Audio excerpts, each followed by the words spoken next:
Okay, so as I said, Guru is constantly wanting to transcend, as I said, and so then there was the idea of, again, because we were also reading books about. I was very, very lucky that I got to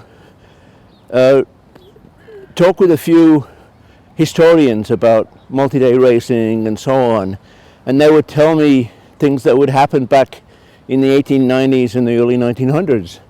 And so we heard about like these, even like a 2,700 mile race, and which was usually, it was kind of strange because the way they would do things back in those days was, it was usually rich landowners in the UK, and they would sort of have these competitions where they'd say like, oh, my farmer servant is a really good runner, and I bet he can beat your runner. And that's kind of how it was. And they'd have like these challenges basically where they would like be prize money. And so that's how they originally started. Well, again, this idea of a 2,700 mile race, Guru really liked.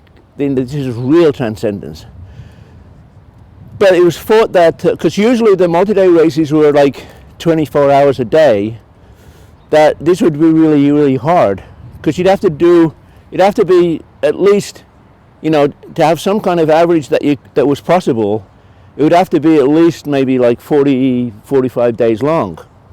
And to do that 24 hours a day, not only would it be a strain on the runners, but also, the counters and the organization and everything, because you'd have to be set up, in one place all the time. And so again, we had sort of like discussions, how could we do these things? And sometimes different ideas would be brought to Guru, and Guru would either approve them or say, no, we can't do this like that. And in fact, even sometimes Guru kind of almost challenged the impossible.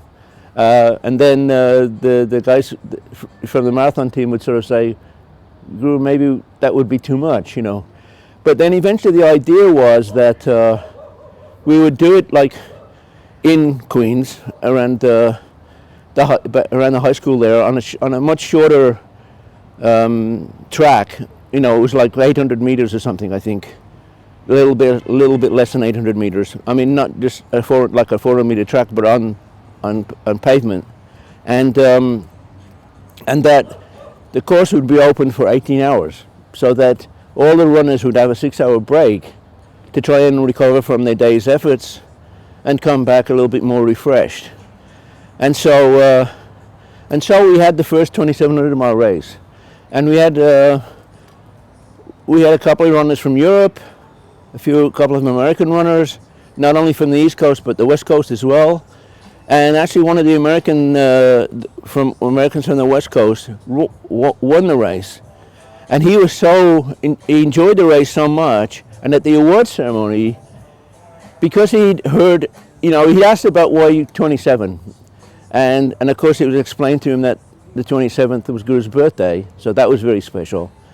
But then he also inquired and found out that Guru had been born in 1931, so he sort of like enthusiastically said, why don't we have a 3,100 mile race? And the thing was, Guru immediately took up on it. So we only had one 2,700 mile race, and then the transition to a 3,100 mile race obviously was only another 400 miles. So it could easily be just and then it was decided on how long per day it could be run, and then how many days it would take to potentially run 3,100 miles. And so it was decided then that 52 days would be the limit. And so it goes on until today. Just recently we had, again, a 3,100 mile race. There's always great surprises as to, earlier, obviously been limited to the number of people, but more and more people are interested. You have to have a certain qualification to get there, obviously, because it can be really, really hard event. But, it's something that's become, globally recognized as something very, very special and important in the running world.